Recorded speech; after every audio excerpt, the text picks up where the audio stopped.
Hello, and this is Codenames, and before I forget, I need to share something with you. While these videos are in development, all the thumbnails will be of the main ship, which is the centerpiece of this series.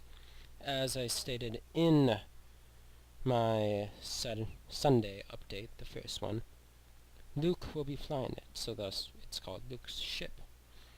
And here is the thumbnail, practically, of this episode, including my Codenames Star Spangled Jeb. And yes, there's Jeb. But this is a portion of the ship, the landing party, I guess. Well, there's no name to it yet, so I guess if you have good ideas, share them. But that's basically for everything. So, what I have done here is I've landed this thing here using, infinite fuel. See, I have nothing up right now. That is because I will be flying this based off of its fuel to determine how much it takes to come up from Val, and hopefully redock with the main ship. Sadly, I don't have any other ship that I can dock to up in orbit. It's just easier, and I didn't want it to lag a whole bunch if I were to dock. But I'm not doing that today, of course. So, sadly, there can be only one person on this landing party, and thus Jeb. He will not be in this series because he actually lived 200 years ago, as I stated. But now I'm going to determine how much fuel it takes. If I hold that up there, it takes to get up into orbit. They're all set, using 2 arrow spikes and a whole bunch of fuel. But RCS, SAS, turn you off for now. There we go. I've done this once before and then quick saved back to this to make sure that it is workable. I'm going too low.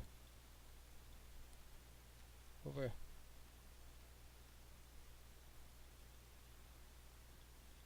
Non-productive. Oh, that's good enough. I've determined the best way to escape Val is to get up as close as you can to an apoapsis, which right here is 22. First I had it at 25, but I think this might be farther laterally, which is better for getting into orbit. And also it's lower, which means less fuel.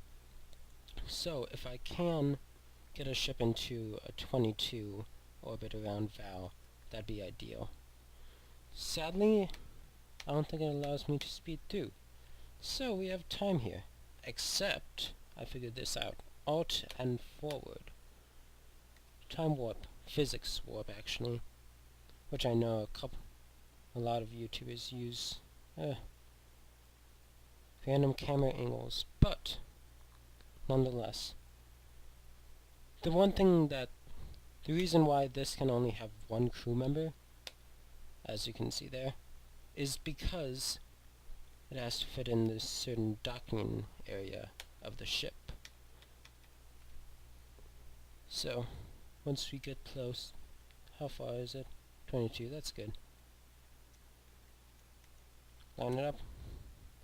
Burn until you can see an apoapsis. Yeah, last time I think I got down halfway, so 300. Hoping to do it in less. Looks pretty good.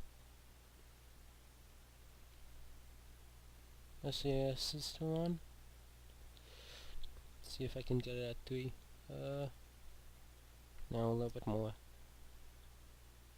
Yeah, I did go the exact opposite direction during my launching, so that took up some fuel. Twice as much, actually. Because if you burn one way, you need to burn exactly the opposite direction. It's all off. Time warp to the apoapsis. Yes, I'm going for minimum fuel. Whee! That's good enough. But we're just about there. Just about to the end of this. So, I've proven this is worthy to get up into orbit. And that's about it.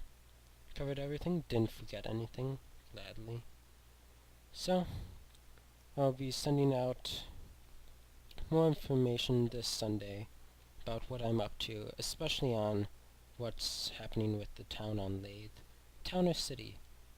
Yes, vote on that. I'll be putting up there in the comments, town or city. Should it be called a town or a city on Lathe? And then also add your names. But put that in the discussion, please. So, I'll put that up. Like, dislike, like if you like city, dislike if you like town or village. Too many options. Town, dislike, like for city. It's pretty explanatory. This has been Cody Names, Editor-in-Chief of Spirit Wolf Press. Goodbye.